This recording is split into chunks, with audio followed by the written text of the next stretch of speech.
Bienvenido nuestro invitado ponente general de división, Fran Zurita. Tiene usted la palabra.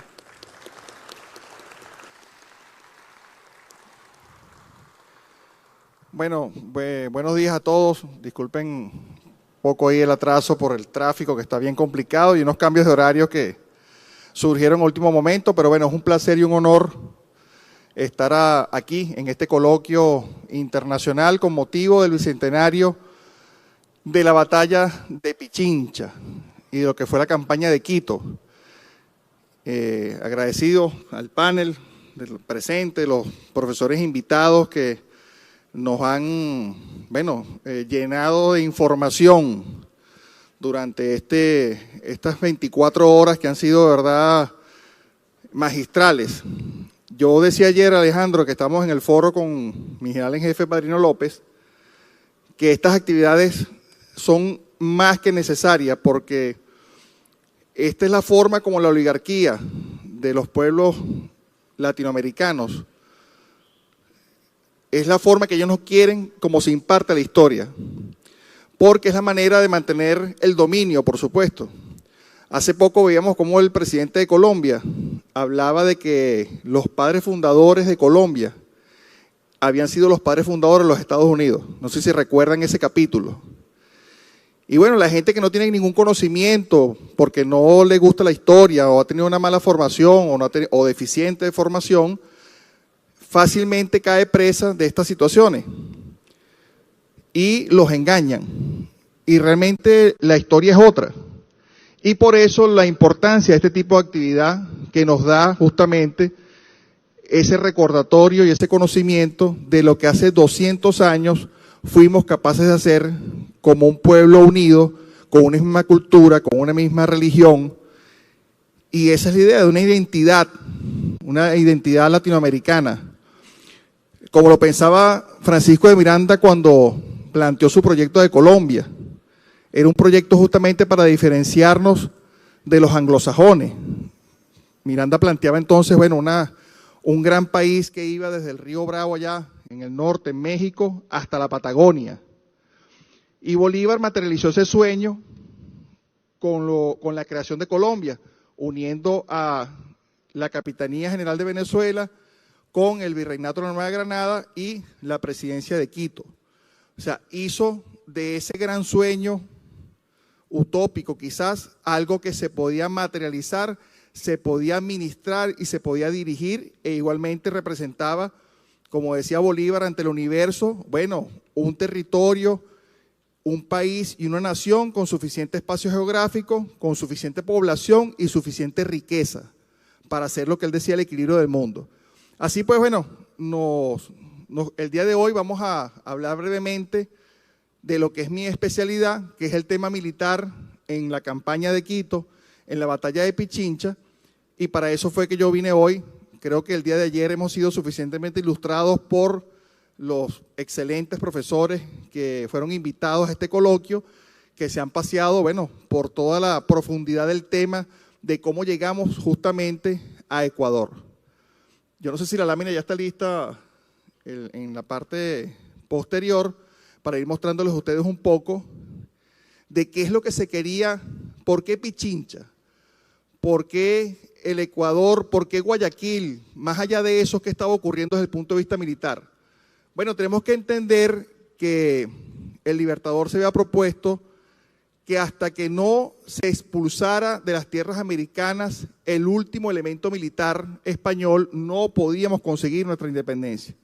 O sea, para Bolívar era inconcebible que nosotros liberáramos a Venezuela y a la Nueva Granada y continuara un contingente militar amenazando en el sur, en el Perú o en el Ecuador. No podía ser, desde el punto de vista militar, es tener el enemigo en la retaguardia permanentemente.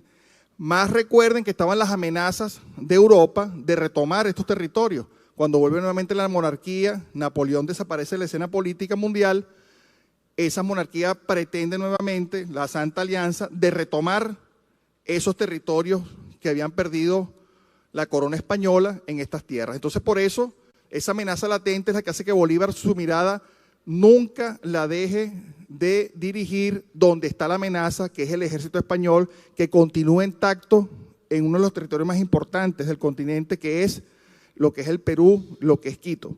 Entonces de allí la necesidad de ir hasta allá a reducir esas fuerzas militares. Pero había un gran problema. El camino que conducía precisamente desde Caracas, Bogotá, hasta Quito y Lima estaba obstaculizado por una región importante llamada Pasto. La región de Pasto es una región inexpugnable desde el punto de vista geográfico, y no solamente que tiene la dificultad geográfica, como se puede ver allí en la lámina, ahí se ve el camino precisamente del cual estoy mencionando, sino que Pasto, por su población, una población fanática del rey Fernando VII, fanática de la religión, bueno, hacía que esa defensa fuera inexpugnable. O sea, el Libertador lo sabía desde un principio, le había costado muchísimo y le siguió costando a la República hasta 1829 aproximadamente reducir a los pastuzos al orden. O sea, eran fanáticos del rey y era imposible realmente, bueno, desalojarlos o colocarlos del lado de la causa de la independencia.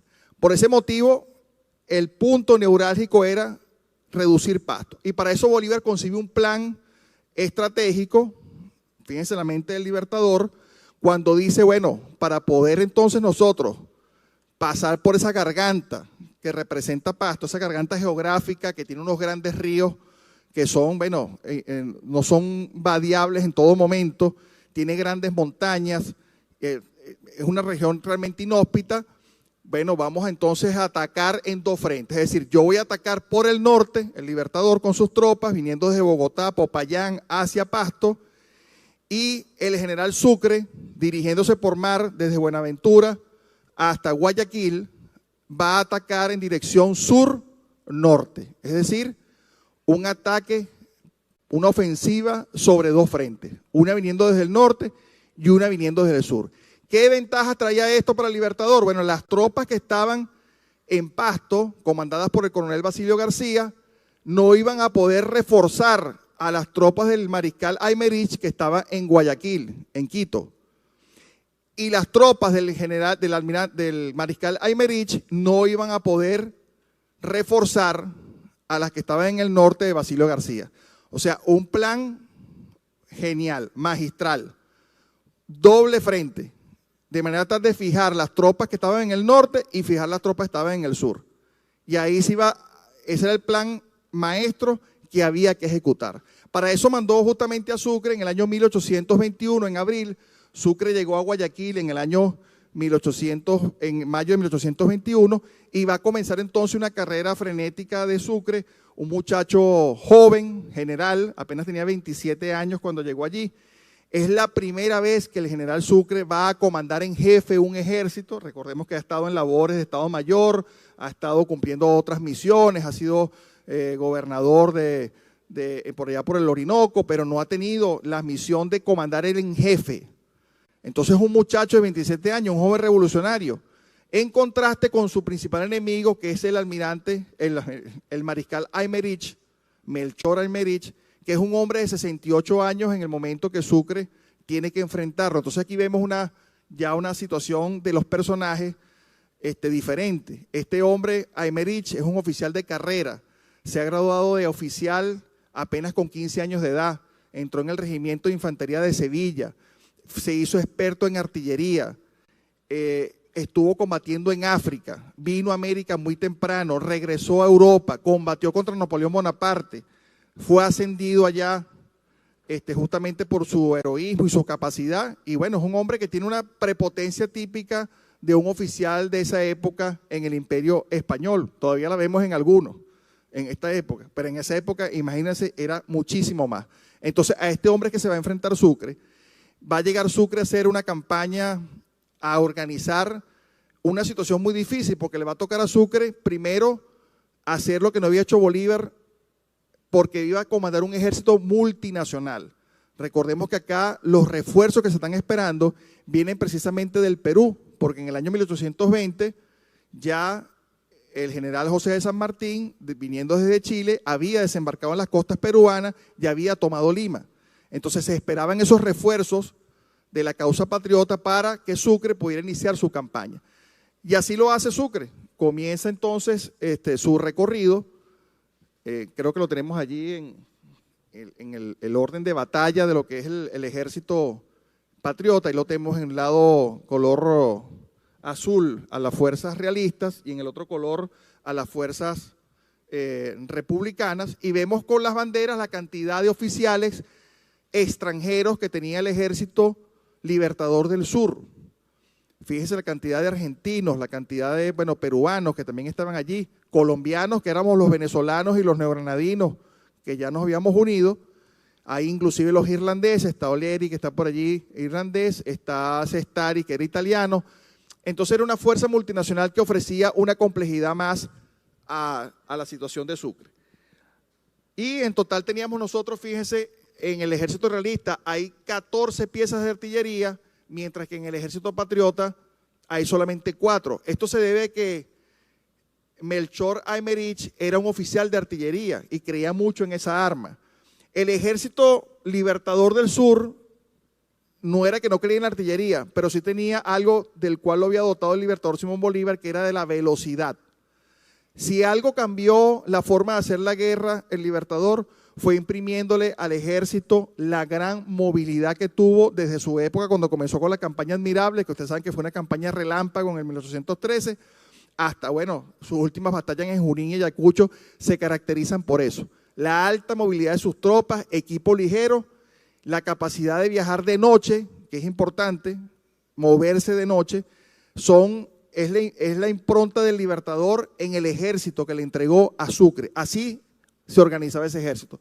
Por eso no llevaba un tren de artillería fuerte, porque en ese espacio geográfico que está caracterizado por altas montañas, valles profundos, cortes de terreno causados por las quebradas y grandes ríos, la artillería remite eficiente, movía de forma ligera. Y la cantidad de hombres, inicialmente Sucre apenas cuando llega a Guayaquil tiene 1.200 hombres, que va a remontar luego a 3.000, pero los españoles siempre mantuvieron más o menos 3.000 hombres en esa región. Y ahora vamos con la campaña, para que puedan visualizar acá, y vamos a ver el primer movimiento. Cuando apenas Sucre se presenta en Guayaquil, Aymerich, que es un hombre experimentado, está en Quito, pero tiene tropas también en Cuenca. ¿Cuál era el plan de los españoles? Bueno, tomar en una forma de tenaza a Guayaquil.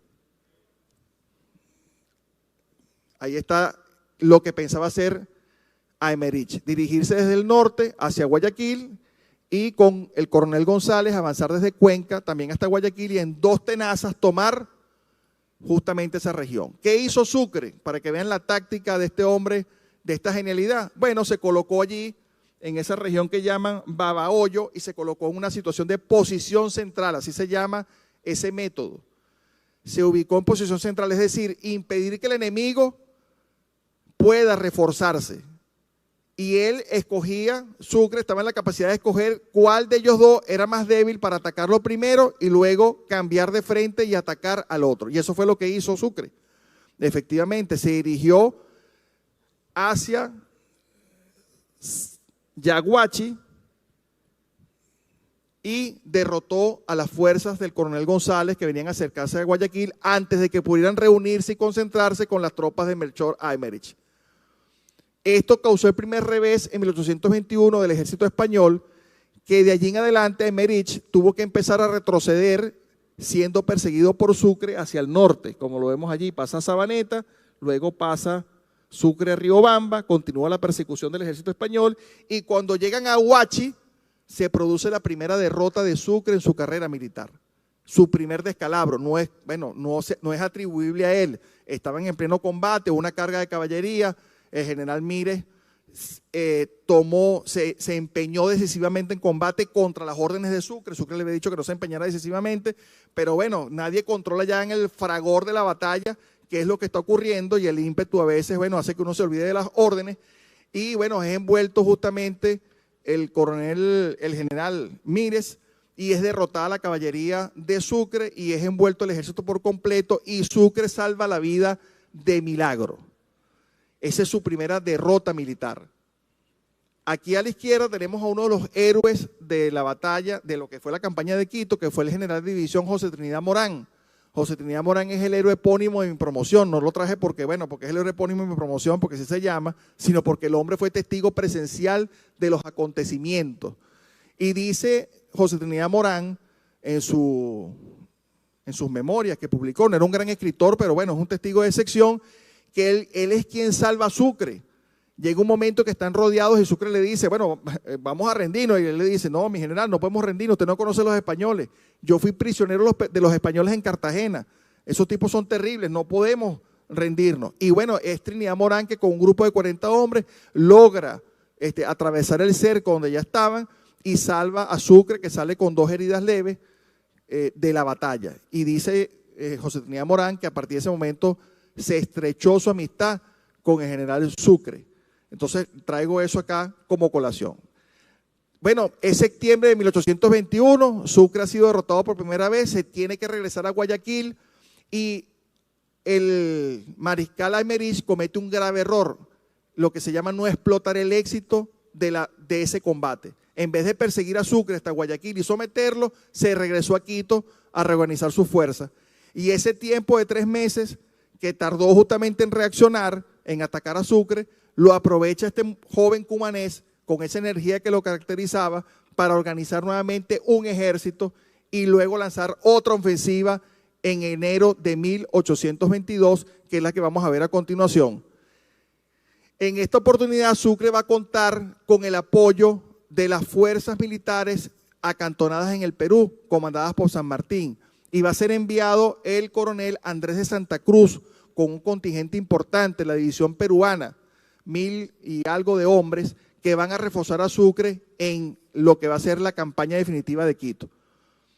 Se van a conseguir en febrero del año 1822, ahí en la pantalla lo cierro un poco, la región se llama Saraguro, y ahí José Trinidad Morán dice que se unieron en un abrazo enorme colombianos, peruanos, chilenos, argentinos, y nos abrazamos como lo que somos, como un solo pueblo latinoamericano. Y nos enfocamos en perseguir justamente al ejército español. Aquí va a comenzar entonces la campaña de Quito propiamente dicho, año 1822. A partir de este momento es un movimiento continuo de Sucre desde Saraguro, pasando por Cuenca, va a seguir su avance hacia Riobamba. Aquí se va a dar un combate importantísimo donde el héroe, el coronel Diego Ibarra, jefe de la caballería, se va a destacar justamente porque va a obtener la victoria allí en Riobamba. Diego Ibarra, que fue decán del Libertador, estuvo en Carabobo con él. Y de Riobamba van a seguir avanzando hacia Tacunga, Cotopaxi, donde van a llegar el día 17 de mayo, y ya están entonces en las cercanías de la ciudad de Quito. El ejército español lo que ha hecho hasta este momento es retroceder buscando no dar una batalla decisiva. Sentían que Sucre estaba arrollándolo y Aymerich quería llevarlo a un terreno propicio para su defensa. En este sentido, bueno, va a refugiarse en la periferia de Quito, donde va a llegar el ejército del sur, el ejército libertador, el día 23 de mayo.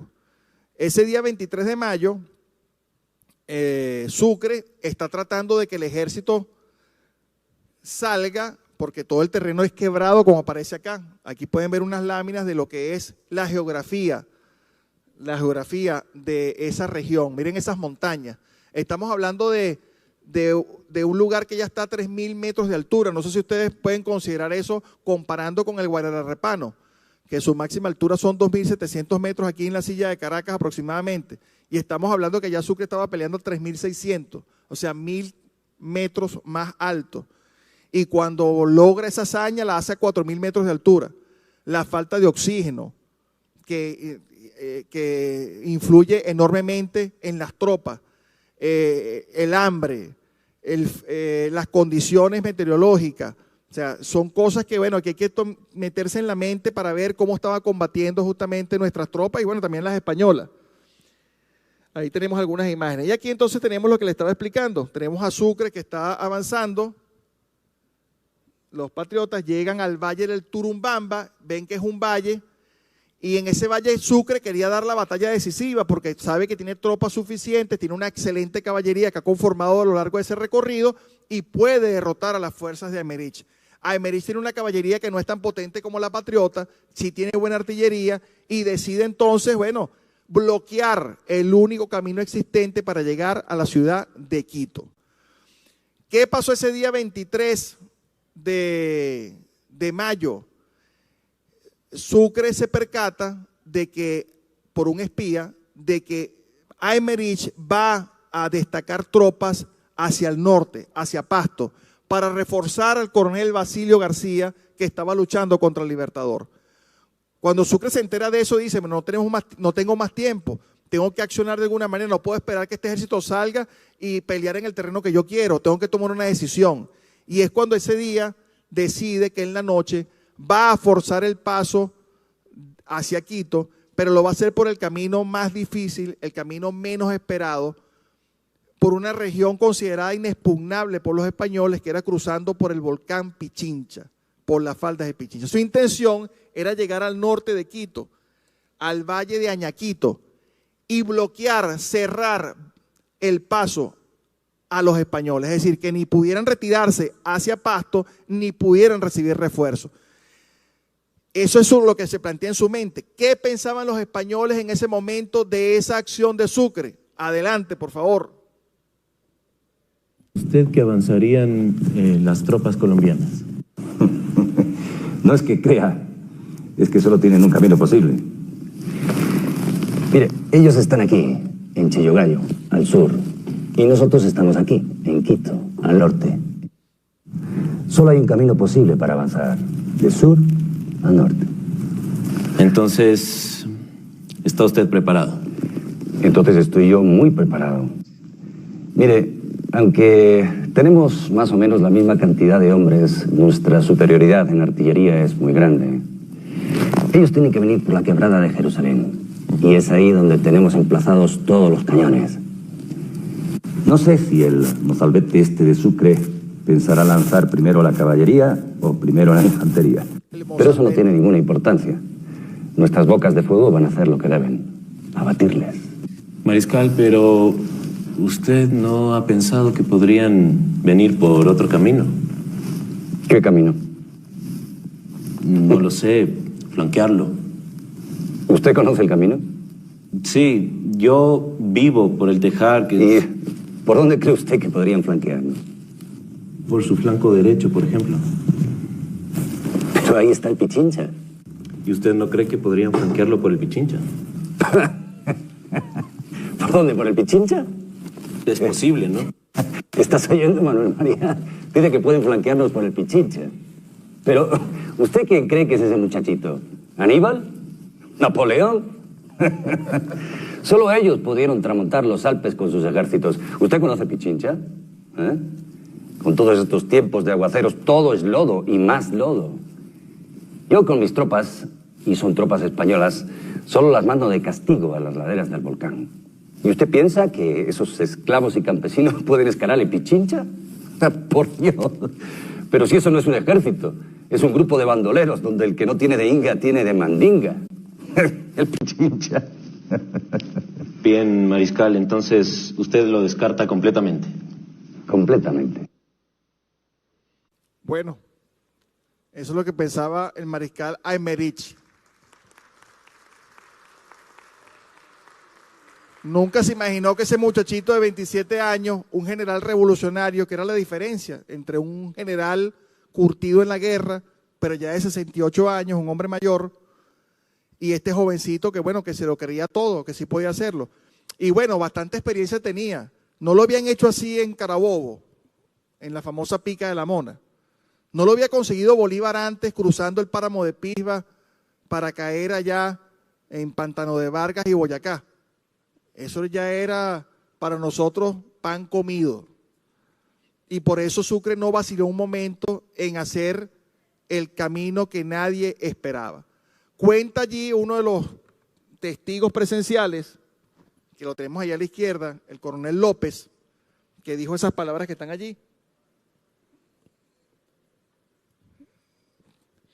teníamos, así que no puedo leer desde aquí bien, teníamos la alta loma del Pichincha en que solo había no un camino, sino una mala vereda de a pie por donde no pasaba hasta entonces bestia alguna.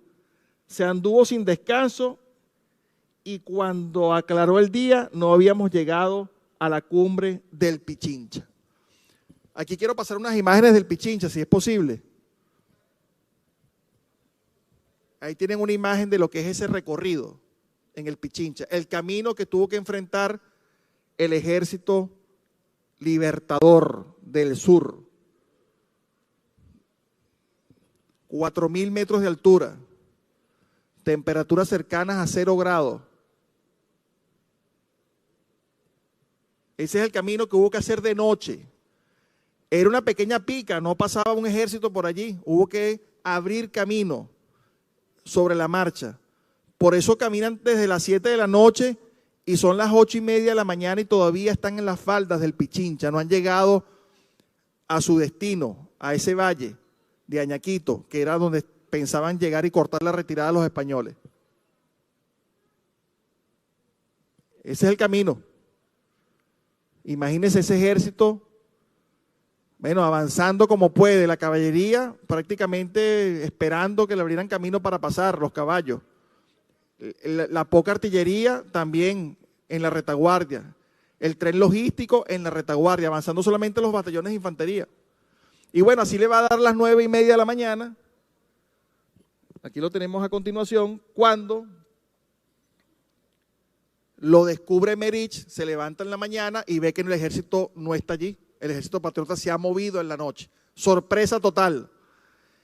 Y entonces empieza el general Almerich a buscar, el mariscal de campo, dónde está el ejército de Sucre. Y manda a sus edecanes, y manda a sus espías, y moviliza sus unidades de reconocimiento. Y entonces le dicen, mi general, el ejército del sur está llegando a las faldas del Pichincha, cerca de Quito, y van a cortar nuestra retaguardia. Bueno, es lo que el movimiento desesperado hace, que Almerich movilice sus tropas. Y va a ser una batalla muy peculiar, porque es una batalla donde el ejército español va a tener que luchar en contrapendiente. Es decir, ellos están en la parte inferior de la montaña y los patriotas están en la parte superior. Y es un combate entonces en contrapendiente. Se podría decir que llevamos la ventaja nosotros que estamos de arriba hacia abajo, pero bueno, es una sorpresa al fin. Lo que sí Emerich sabe que esta es su última jugada. Si deja que pase el ejército patriota, le cortan la retirada, va a ser cercado y no va a poder recibir refuerzo y va a tener que rendirse. Y entonces eso va a ocurrir en la mañana. Yo quería decirles a ustedes, entran en combate los batallones que están allí, el Trujillo, el Paya, se mueve también el batallón Piura, el Yaguachi, forman la línea de infantería. Y aquí quería hacerles una acotación para que todos se la lleven, lo difícil que es esto cuando uno dice, bueno, llegó la infantería, no, pero ¿qué pasó con la infantería? Bueno, la infantería en esa época no era como ahorita. Ahorita a un soldado se le pide que se esconda, que se oculte, que busque abrigo, que busque cubrimiento, que reduzca su silueta, que esté camuflado para que nadie lo vea y lo mate. En aquella época era todo lo contrario, el soldado se vestía con los colores más vivos, con los botones dorados, con cordones, porque el fuego era una cosa totalmente distinta. Y entonces se trataba en esa época de morir con honor. Y yo aprovecho en esta oportunidad para decirles esto, porque a veces cuando nos ven a nosotros los militares, y nosotros mismos los militares a veces no sabemos, ¿por qué llevamos esta vistosidad en el uniforme? ¿Será que es para lucirnos, es porque nos gusta que nos vean así como que estamos brillantes? No, es que esa es la herencia justamente de este combate. Es sentirnos que cada cosa que tenemos colocada representa algo. Cuando en la mañana uno pasa por Fuerte Tiuna, uno ve unos militares que se bajan de los carros a las 6 en punto porque están tocando oración. Y hay que bajarse del carro para rendirle honores a la bandera que está allí, la están izando. Se toca oración. Uno se pregunta, ¿y por qué esos militares hacen eso? Porque es el recordatorio de que lo más probable que te ocurra en esta carrera es morir, pero morir con honor. Porque cuando uno va al combate es a eso. Y les quiero poner un video de la importancia de la infantería en ese momento, porque la infantería española era temida. ¿Por qué? Porque usted tenía que marchar en línea. Imagínese usted en línea, como estamos nosotros en este panel, y que yo tengo que mantener esa formación con el profesor, con Alejandro, y vamos hombro a hombro avanzando hacia el enemigo, porque los fusiles no tenían un buen alcance. Había que disparar a 50 metros aproximadamente. para poder tener puntería y ser eficaz. Y había que disparar en masa para que el tiro fuera efectivo. Entonces en esa línea, a la medida que yo iba avanzando, me podían ir, mataban a mis compañeros y yo no podía salir corriendo con el fusil, tenía que quedarme allí en la línea, porque si desordenaba la línea iba a ser atacado por el enemigo y me iban a destruir, o la caballería me iba a atacar y me iba a destruir. Había que mantener siempre la línea, esa formación lineal, caminando. Por eso la música, una banda de guerra que iba marcando el paso. Ese es el orden cerrado que ustedes ven a veces en los próceres cuando estamos desfilando. Viene justamente del combate, de hacer esto de forma tal que el soldado no pensara en devolverse, no pensara en salir corriendo, sino que pensara: mi deber es, a pesar de que mataron a mi compañero, hirieron al otro, es seguir adelante y llegar lo más cerca del enemigo para destruirlo. Entonces el prestigio de las grandes infanterías, la inglesa por ejemplo, la española, estaba justamente en ese valor que había adquirido de que eran inmutables ante la muerte. Los tipos avanzaban y les podía matar cualquier cantidad y ellos iban avanzando hasta que llegaban a la bayoneta, y el combate entonces era cuerpo a cuerpo y eso los hacía superiores. Para que tengan una ilustración de eso, adelante, por favor.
De eso se trataba. Ese es el choque de esas dos infanterías en Pichincha. O sea, esto es una representación, por supuesto, pero imagínense eso en Pichincha, la infantería nuestra de la división colombiana y peruana luchando contra la mejor infantería española de línea que venía a debatirse contra Napoleón en la época de la invasión a España. Esa era la infantería con la que estábamos luchando y logramos derrotarlo.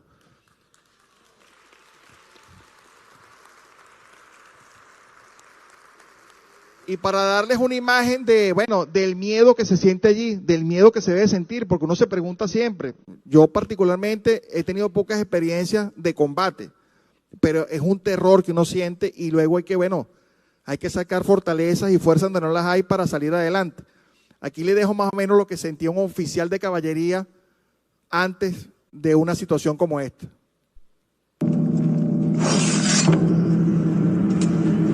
Vean la mano.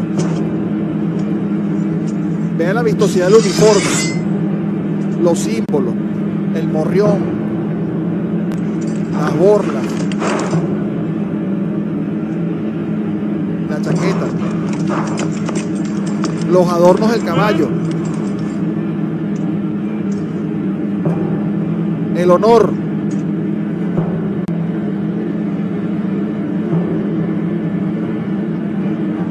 Como tiembla.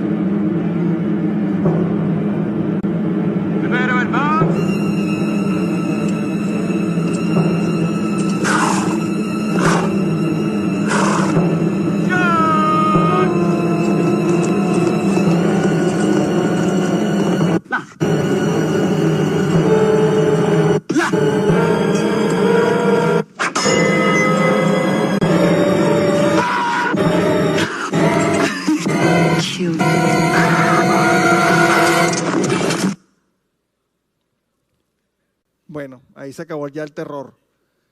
Decía el general Páez en Carabobo, le preguntaron: general, ¿y usted cuando estaba en Carabobo usted se asustó? Y el general Páez dijo: usted tuvo miedo, usted el centauro, coño, usted es un hombre que no, imagínese, miedo imposible. Y Páez dijo: mire, si usted hubiese escuchado cómo me traqueteaban los estribos contra los arneses del caballo, usted se hubiese quedado asombrado, cómo mis espuelas temblaban antes de que comenzara la batalla. Usted se hubiese quedado loco del terror, del temblor que sentía yo en todo el cuerpo antes de comenzar la batalla. Entonces, eso es para transmitirles un poco lo que se siente aquí, más allá de la anécdota histórica y el combate. He querido traerles esa parte para que sientan un poco y se metan en la batalla. Bueno, así fue, transcurrió el combate como lo vemos allí.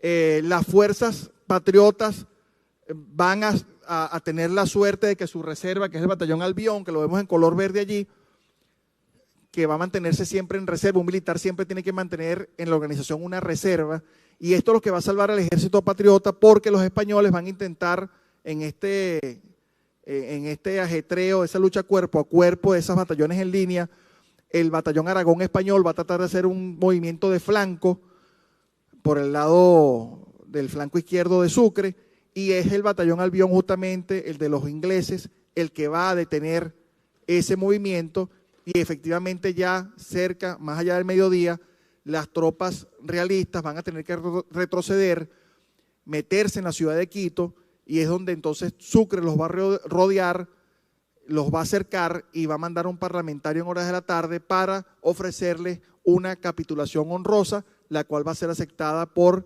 el mariscal de campo Aymerich, que ya sabe que no tiene ningún otro movimiento, y de esta manera nosotros vamos entonces a vencer en Pichincha. El saldo, 400 muertos por el lado de los españoles, nosotros 200 muertos, y bueno, la gran cantidad que ven allí de oficiales prisioneros, la cantidad de heridos, la cantidad de piezas de artillería, 14 en total que fueron capturadas, más la caballería, y va a haber una persecución del coronel José María Córdoba, más tarde va a ser general, que va a perseguir los restos de la caballería realista, que logra escapar intentando ir hacia Pasto, pero bueno, la va a disolver en el camino y no va a lograr esa reunión con Basilio García.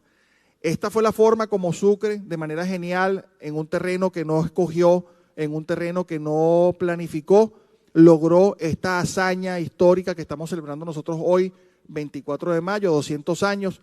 Yo le decía ayer al foro donde estaba en el ejército que se me erizaron los pelos cuando me percaté que era el día de la Fuerza Armada de Ecuador, hoy.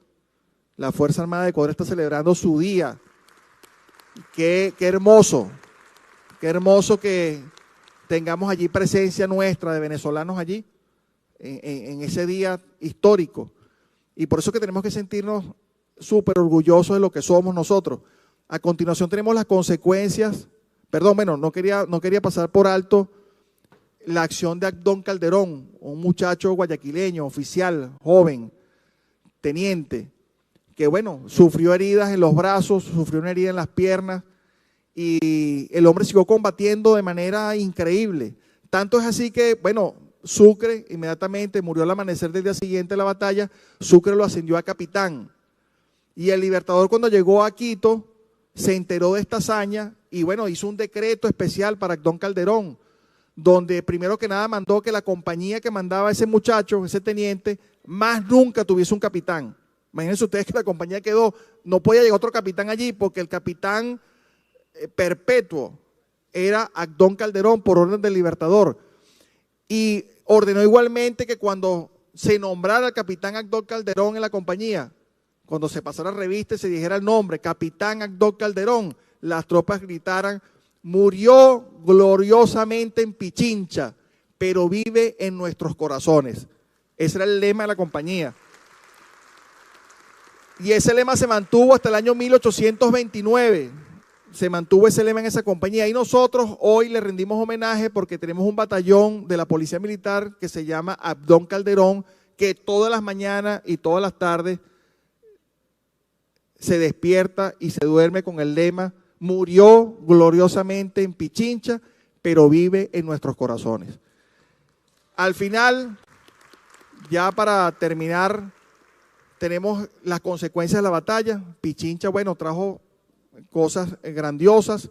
Primero, permitió la capitulación de Pasto, hubo paz en esa región tan difícil de la Nueva Granada.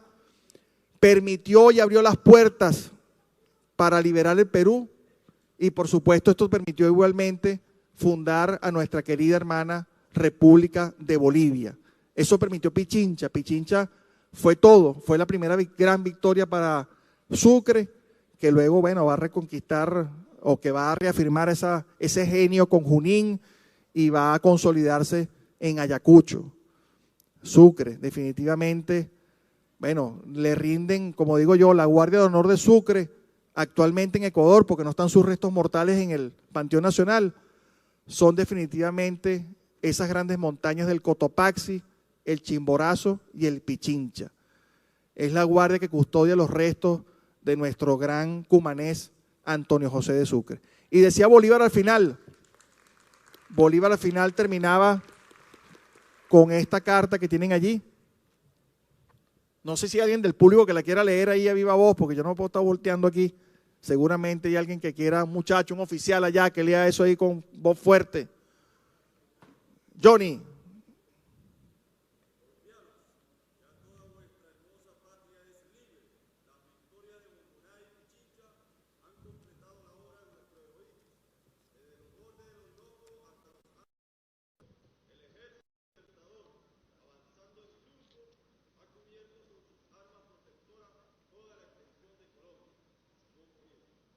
Gracias, Johnny. Y por último, ya, sí, Alejandro, ya se acabó esto. Discúlpame. Para cerrar acá y para ver un poco la personalidad de Sucre y su modestia. Bolívar le decía a Sucre, coño, Sucre, usted tiene una modestia que a veces raya en la desesperación. Y escribía esta carta a Sucre en junio de 1822 a Santander. Santander, bueno, era el vicepresidente de Colombia, era el hombre que daba los recursos económicos y tenía muy buena relación con Sucre en esa época todavía. Y dice así la carta: en este correo nada va de asuntos de gobierno, porque esto está todavía en embrión, porque no sé si el correo está establecido de Pasto para allá, y porque mi enfermedad no me deja escribir. Por esta vez baste una larga carta en la cual me pondré también a los pies de la señora su hermana, hará 1000 cariños a las amiguitas, saludará expresivamente a Briceño, que me imagino que era Pedro Briceño Méndez, y a todos los demás amigos, manifestándoles la razón de no escribirles en el momento. Se me olvidaba decir usted que me han ascendido a general de división. No sé por qué tanta bulla. Este es Sucre. Muchas gracias. Bien.